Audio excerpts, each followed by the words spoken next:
In the last several years, I've made a number of instructional videos. In last year's The Art of Painting, I followed the progress of several paintings while discussing the concepts that help me make decisions as a painter. With this new video, I'd like to build on that by taking you deeper into how I think about process and the techniques I employ while rendering. This video will also cover issues related to drawing and painting that I've not yet discussed in my previous videos. Throughout, there will be a number of demonstrations designed to compare process and illustrate various topics. Because the information in this video will be so dense and varied, I thought it would be helpful to have a video guide. This video guide comes as a PDF file that can be downloaded along with the video files for this tutorial. In this video guide, you will find a timecode table of contents for the video. If there is a section of this video you'd like to specifically return to, check for that section in this contents and look for the associated timecode. Then simply scrub to that timecode in your media player. The video guide also contains an illustrated glossary of terms. Throughout the viewing of this video, you'll notice words appear every now and again in blue at the lower right-hand corner of your screen. This lets you know that that term appears in the illustrated glossary. The video guide also contains a list of materials used in the demonstrations. I hope that you'll find these extra features useful in the viewing of this video. Now, let's get started.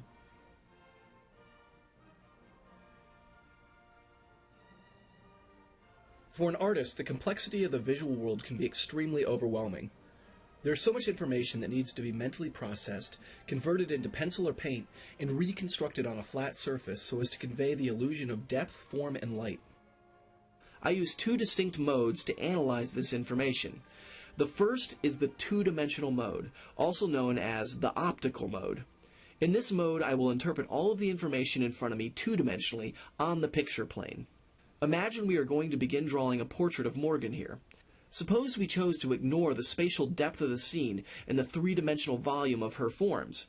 Rather, we interpreted this as nothing more than abstract shapes of color. You could then begin your drawing by finding the basic shapes, determining more simply their placement and proportions.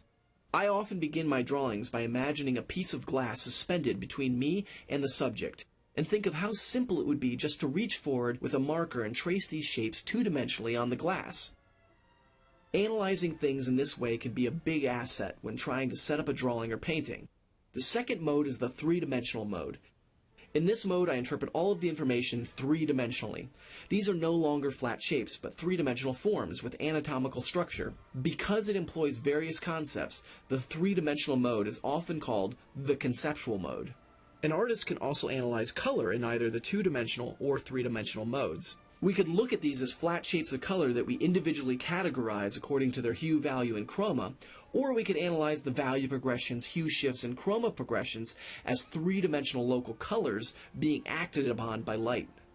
Understanding the difference between analyzing information in the two-dimensional mode and the three-dimensional mode is crucial when trying to construct a process for drawing and painting. You'll find that the two-dimensional mode is more useful at certain points in the process, and the three-dimensional mode is more useful at others.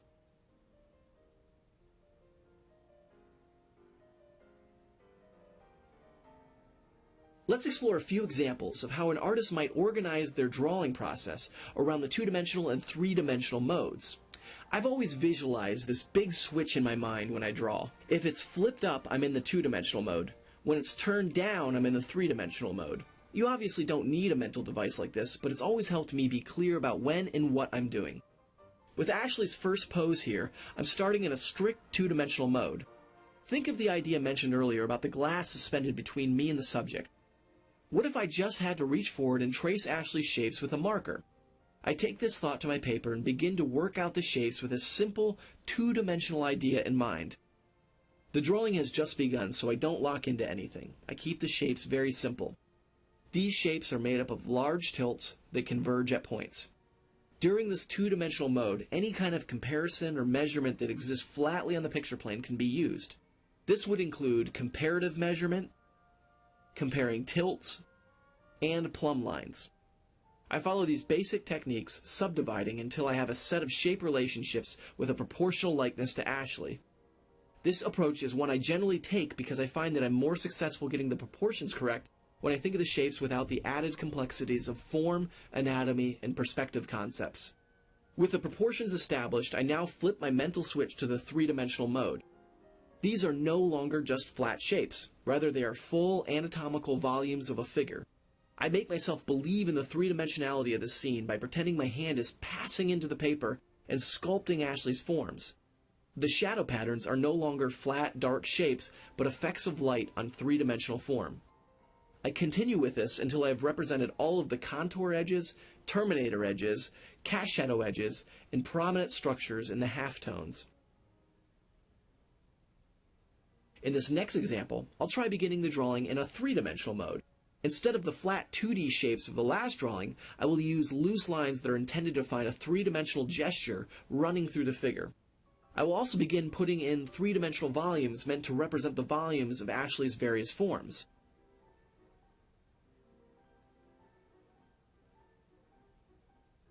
Now, with a three-dimensional framework for the figure, I will switch into the two-dimensional mode to check and correct the placement and proportion of shapes in my drawing. I look for some of the two-dimensional shape patterns and fit them faithfully into the three-dimensional framework I've established. This means I'll have to be flexible with my original 3D drawing and let the delineated contours adapt to my two-dimensional shapes.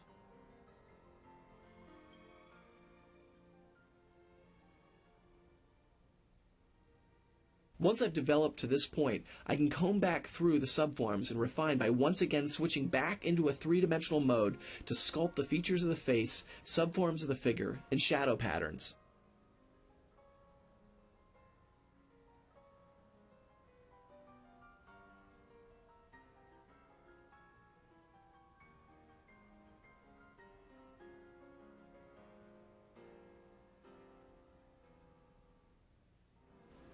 Here's Ashley in yet another pose. I will begin this drawing directly on the canvas using paint. I'm beginning here in a two-dimensional mode looking for points, tilts, and shapes, as I did with the first drawing. What makes this approach different will be the use of tone to find these shapes. Rather than delineating each of the shapes by their tilts, I'm massing in the tone of that particular shape and doing my best to fit it together properly with its neighboring shape. When I do direct painting or studies, I normally work in this fashion because it saves a lot of time. I just have to be very careful because once the paint is out, it's easy to get sucked into refining and blending. Therefore, I make certain that I put in the time finding proportion and placement before allowing for any kind of rendering. So far, I've not shifted into a three-dimensional mode at all, and I'm still trying to sort out proportion and likeness of these flat shapes with color.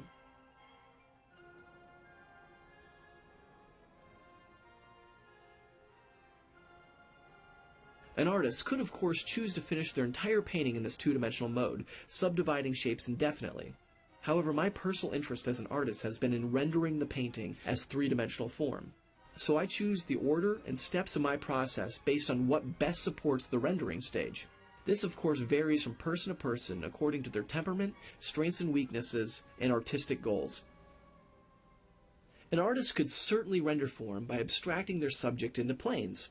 And if these planes seem to exist in space and interact with a light source, then the illusion of three-dimensionality could be quite convincing. To do this would be an artistic choice. My personal interest has mostly been to create the kind of surface I perceive in the form I'm modeling. The human figure consists of curves, and for me to render the form of the figure, I have to render gradations that represent changing light conditions on curved surfaces. The success of such a task is determined in part by the materials I use.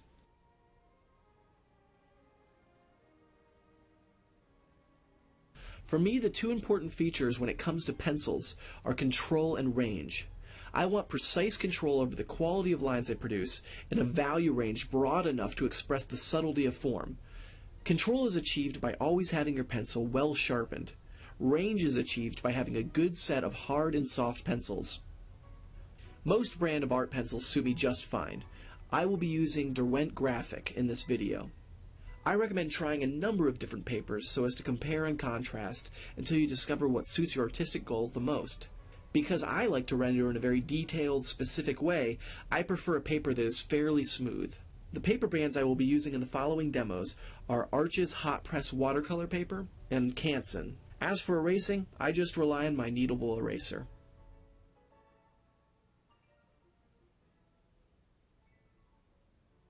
There are many techniques for rendering a gradation, such as hatching and cross-hatching.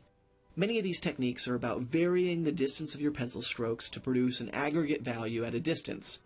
I take a slightly different approach in my render. That is, the difference in value is achieved more through variations in pressure. The lines in this gradation here are, for the most part, evenly spaced. It is the pressure of my hand that changes the output of the value. If the pencil I'm using does not output the value I need, even with the changing pressure, I switch to a harder pencil and continue on. Having your immediate value output from the pencil represent the value you intend allows you to react more easily to turning form. That being said, I still have to go in and refine with the pencil and the eraser so that the gradation appears like a continuous surface.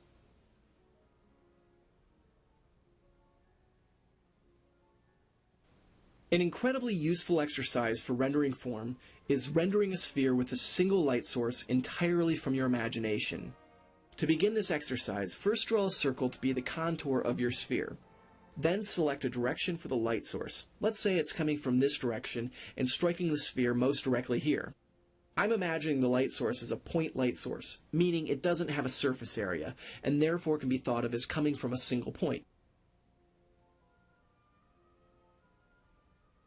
I then fill in a quick, generic placeholder shadow value. Now on this sphere I imagine cross-contour arcs traveling from the lightmost facing point to the terminator. I call these light paths. These are the paths I mostly follow when rendering. Then, following the principles covered in the previous section about rendering gradations, I follow one of these light paths slowly, carefully, changing the pressure of my pencil as I make my way around the curve to represent the effect of light. As we begin to broaden the render, I have to worry about matching the new strips of graphite to the previous. To manage this, I just slow down, taking the time necessary to clean up and fuse these passages together as I go. Taking the time to refine now gets you closer to having a credible piece of form, and when that happens, and the illusion becomes real to you, you will make better and better decisions with subsequent forms.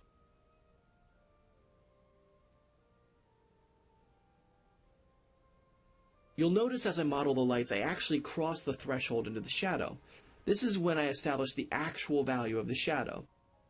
This is preferable to filling in the exact shadow value before rendering, because this way it is based off of a more meaningful relationship to the rendered lights, rather than an arbitrary guess at the beginning. As I model, I constantly remind myself of the three-dimensionality of the form. We have a constant reminder throughout the rendering process that this is a two-dimensional piece of paper. What we are doing is an illusion and exists only in our minds. So we have to work hard to keep it in our heads, or things begin to flatten and the illusion of three dimensions is lost. If we were observing an actual sphere, and there was an anomalous shift in value, you would interpret it immediately as a form problem. You would think that the surface of the sphere is curved in here, thus receiving less light. You want to recognize similar occurrences in your drawing the same way. So if there's an area of form that's getting too dark, don't just think, I need to lighten the value. Rather, try thinking that you need to resculpt the form so that it receives more light. Sometimes when we're modeling, we become so fixated on trying to feel the form and render a 3D surface that a solid, consistent connection to the light's orientation wanes. Take the sphere, for example. It's not uncommon to overdarken these contour edges during the render. This point here on the contour is actually equal to this point here in its orientation to the light source. So modeling it darker would create conditions unlike what you're observing. So far I've modeled the sphere as though it were a matte surface with no gloss. This is called diffuse reflection. It means that on this surface, light that strikes it is diffusely reflected in all directions, creating its local properties. If it were a glossy surface, we would see a highlight. Highlights are also called specular reflection. Highlights are reflected at an angle equal to its angle of incidence, which is typically not at the lightmost facing point of the form. Let's illustrate this before moving forward, as it is very important when it comes to rendering later on. Let's imagine a billiard table without pockets. Suppose I wanted to bounce this cue ball off this side of the table so that it ends up in this corner. I would want to strike the point halfway between my corner and the target corner. That's because the angle of the incidence will equal its angle of reflection. Now, let's replace the pool table with a large mirror, and instead of corners, let's have a light source positioned here and a person positioned here. This person would see the reflection of the light source here at the angle of incidence equals angle of reflection. If we replace our large flat mirror with a giant ball, The light most facing point on this sphere would be here, but our person would see the specular highlight from the light source here at the angle of incidence equals angle of reflection. Back to our render here. The light is striking most directly here, my line of sight is most direct here, therefore the highlight would occur here, the halfway point between the two on the surface of the sphere. I work it in with the eraser, diffusing the edges to create a form with just a little bit of gloss.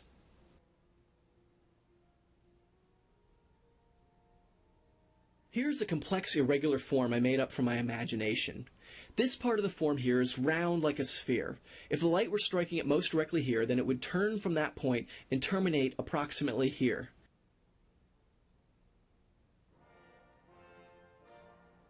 This next form is shaped a little more like an elliptical cylinder. It curves more quickly along one axis than the other.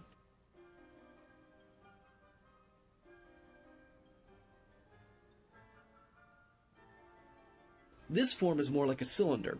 It is round on one axis and planar on the other, which causes its terminator to run parallel to its contour edges. Before I start modeling, I try to imagine the large effect over the whole form. This is something I will continually try to imagine as I begin rendering form on the curves of one of the subforms. This form here is a good place to begin, as it is relatively easy to understand and is at the top of the light effect. I isolate it in my mind, understand its orientation to the light and the light paths to the terminator, and begin modeling much in the manner I modeled the sphere in the previous section.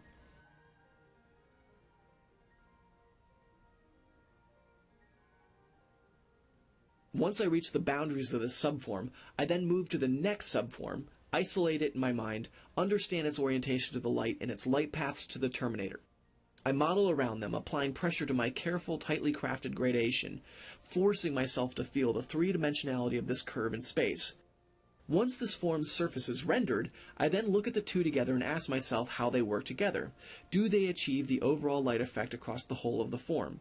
I then correct and refine by slowly integrating them together.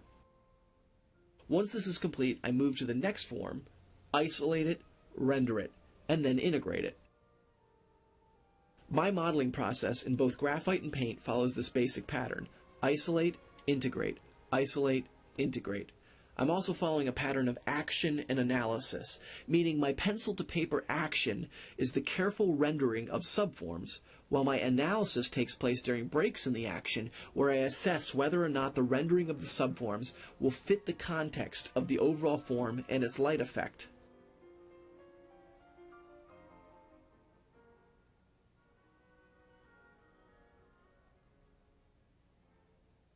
Here I am blocking in Ashley in a two-dimensional mode. I'm analyzing her shapes flatly on the picture plane. I comparatively measure, check tilts, and drop plumb lines, making sure all of the points of each shape relate to the surrounding points and shapes. Once I have a framework for the large shapes, I then subdivide them into smaller shapes. Now I'm still in a two-dimensional mode and interpreting everything flatly. With the proportions and placement coming together, I very consciously transition into a three-dimensional mode. This begins in a very general way, meaning I'm thinking about large volumes. Mentally, I've decided to see my lines as three-dimensional coordinates in space. Now, as I shape them, I'm essentially sculpting Ashley's three-dimensional form. As the drawing develops in this mode, I gradually begin to check things according to their anatomical importance. Also, I think of the shadow patterns according to their specific relationship to the light source, refining their edges to three-dimensionally represent the light effect.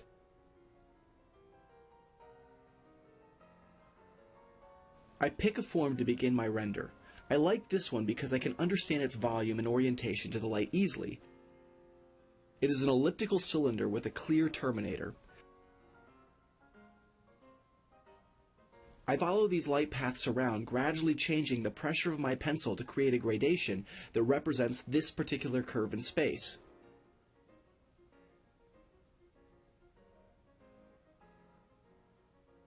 I then isolate the next small subform, the serratus. I identify its light paths in my mind and then model around it according to its orientation to the light. I apply pressure as I render around the form, refining carefully and slowly as I go. I keep reminding myself of the three-dimensionality of Ashley's form. As you can see, I'm very much following the pattern of isolate and integrate. During the little breaks, I constantly analyze how all of the forms are working together to convey the overall light effect on the whole of the ribcage. If something strikes me as problematic in regards to the whole effect, I then go back into that particular subform or set of forms that I believe caused the problem and slowly and carefully adjust them. I do it this way instead of brashly reacting to the problem by affecting a value change over a broad area. This tends to flatten or generalize the form, undermining all of my hard work. Just remember to stay calm and analytical when considering these adjustments.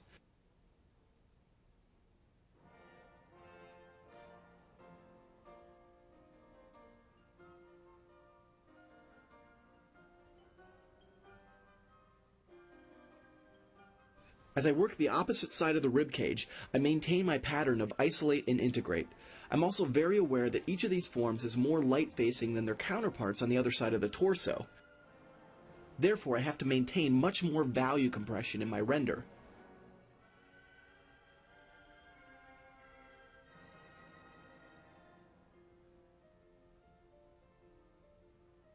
Here I have isolated her right breast as my next form. Its curves remind us of the lessons learned in the sphere modeling exercise. I imagine the light paths and model around off of the light's orientation.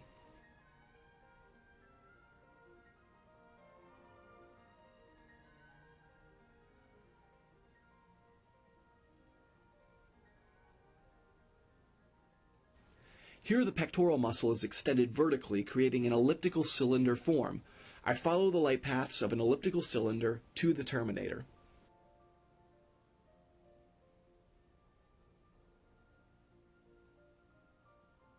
I remain extremely compressed on the subforms of the abdominal area.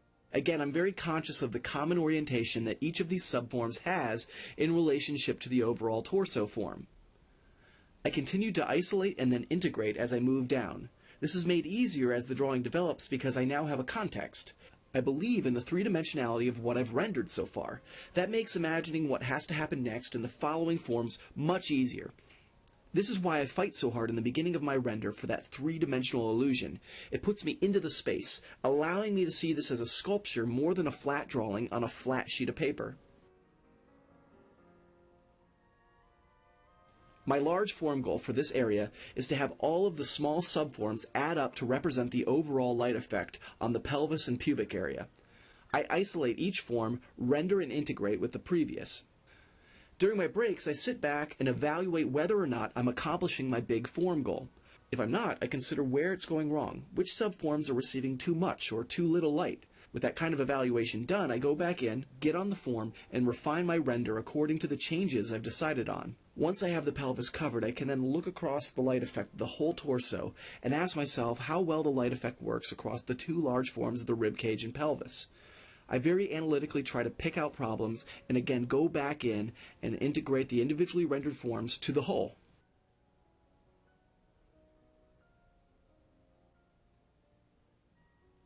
As mentioned earlier, in regards to pencil, I like to have a brush that gives me a lot of control when modeling. Therefore, I'm very particular about using brushes with good, sharp tips. However, that doesn't mean I use expensive brushes. My criteria for brushes has to do with a few things. I want the brush to be sturdy enough to hold its shape when applying paint, yet flexible enough to bend under the pressure of my stroke so that I can get a smooth application of paint. To this end, I tend to use synthetic watercolor brushes. They are relatively inexpensive and can be bought at any art store. To see a list of the brushes that will be used in the following demos, refer to the video guide. The brands of oil paint I prefer are Winsor Newton and Gamblin. The reason I prefer them has more to do with familiarity than anything else. I've always liked their consistency and fluidity. If you don't already have preferences, then they're a good, relatively affordable place to start. I use odorless terpenoid or mineral spirits as my solvent. Any kind of artist solvent works just fine. Just exercise precaution when using any of these solvents, as the fumes can be very dangerous. I will sometimes use retouch varnish during the painting process when a previous day's work has lost its gloss. I just make absolutely sure that the painting is completely dry before applying. I will also use refined linseed oil if I need to glaze subtle corrections on top of my form pass. When it comes to canvas, I prefer a smooth portrait linen. I like linen because it typically has a finer weave and allows for finer detail than cotton, particularly if you get a portrait grade. Brands I often use are Fredericks Portrait Linen and Centurion Portrait Linen.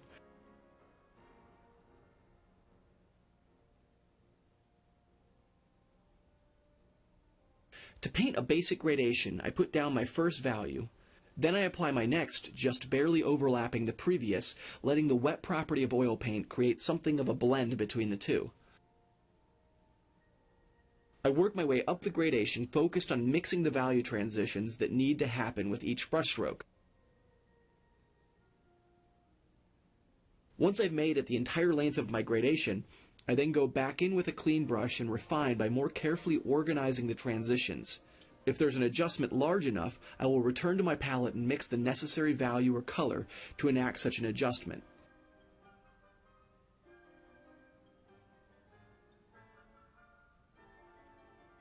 Now let's apply this approach to rendering a sphere from our imagination in paint. For this sphere, I'll start at the terminator, selecting a relatively dark value. I then overlap my brushstrokes wet into wet, following a light path to the lightmost facing point. I then work back in and refine the gradation. Now blending is tricky, because if you're not careful, it can make the sense of three-dimensionality slip away as you start to obsess over the smoothness on the flat surface of the canvas. It's in these moments you have to force yourself to believe in the three-dimensional light path you're modeling. I will often trace over this path above the surface of my canvas, just to remind me of the volume I'm sculpting. I refine as I go, repeating the process until it's a covered piece of form. I now imagine the angle of incidence and angle of reflection to plot the highlight. I integrate it wet into wet with a lighter value.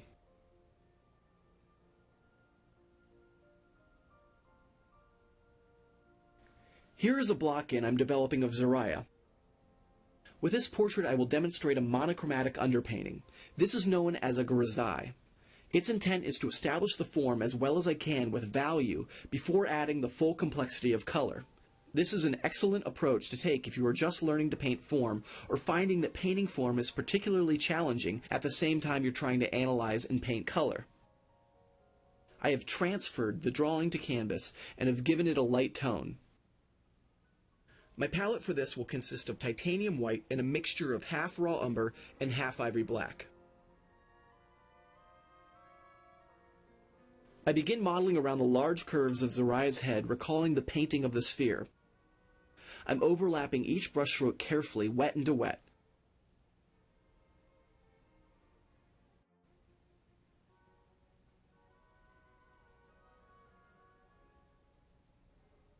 When I encounter the subforms of the head, I react to them while appreciating how they fit in with the overall form of his head. I recognize that I have to stay very compressed on this form so that it doesn't get as dark as the values leading up to the terminator. I now work in the highlight by raising my value slightly. I don't want to go too light as the gloss on flesh is not as bright as we might sometimes want to make it. Let's look at a 3D scan of a head. These highlights look very generic and plastic. If I add a surface texture to this model, the highlight edges take on a variety like that of a flesh material. I loosen my brushwork here to mimic such a texture.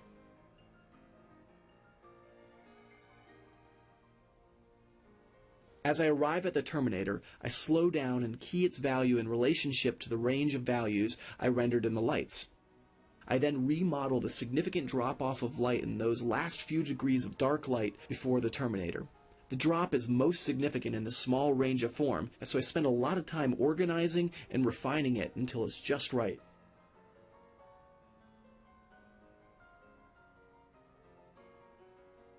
I take great care in transitioning into the orbit of the eye, distinguishing as best I can between eyebrow and brow forms. I isolate each form of the eye and then integrate them into the larger eye environment, one by one, patiently developing the light effect on each. Here I isolate the large form of the cheek, recognizing that the light strikes this form most directly on the top of the zygomatic bone.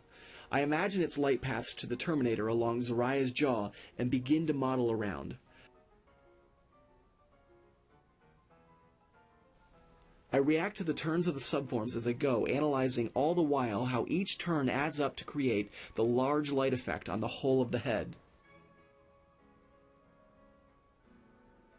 With the zygomatic form isolated and rendered, I look back and integrate it with the eye forms.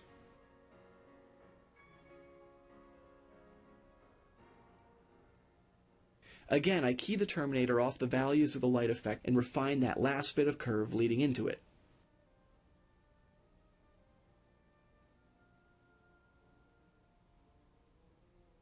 I then crawl from the cheek up the side plane of the nose, isolate the nose as my next form, and model its light paths to the shadow under the ball of the nose.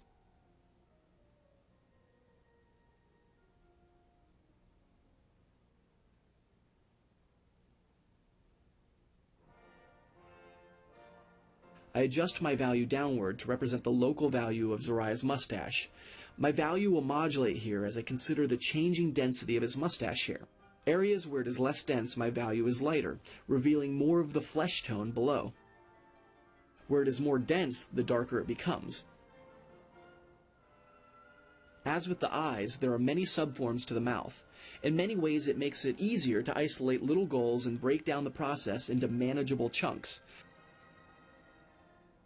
With my terminator keyed off the light passage, I can now fill in a shadow value over a larger area.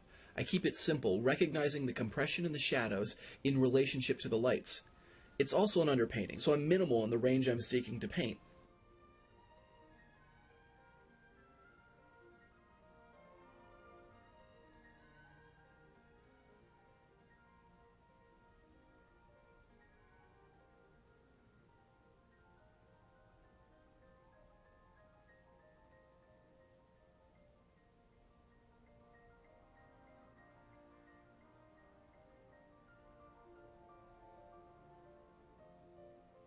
I refine each area as I go, often with a clean brush, perfecting and organizing the values to represent the exact gradated curve of form.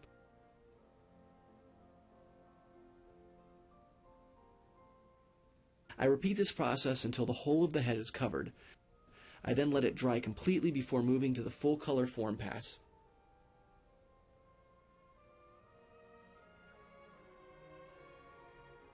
Before we start painting in color, let's start with a little color theory. There are three properties of color. Hue is the property of color defined by its location in the visible spectrum: red, yellow, green, blue, and so on. Value is the lightness and darkness of a color, while chroma is a color saturation or purity. Whenever I analyze a color in life, I break it down by these three properties. I also use these same properties when looking at the pigments on my palette so that I can pick colors that will rebuild the color I perceived in life. Let's paint another sphere. We'll be practicing everything we practiced in our last sphere, only this time we'll add color. What really drives my decision making when painting in color are my concepts of how light interacts with form. In our earlier monochromatic sphere, we took for granted that when the form turned from the light, it would get darker. We want to see the properties of color in a similar way. First, I'll establish in my mind the local color of the sphere. For this example, I'll pick orange. If this sphere were illuminated evenly from every direction, it would lack a gradated effect and would appear this color orange all over. But I'm going to paint it under a light. Much like when we rendered our previous spheres with value, this sphere will get darker as it turns from the light. But what happens to the hue and chroma? Since I'm dealing with an imaginary environment that contains only one source of light, the hue would remain the same. So when I mix, I want to be careful not to let my pigments shift towards red or yellow. The chroma, however, operates much like value.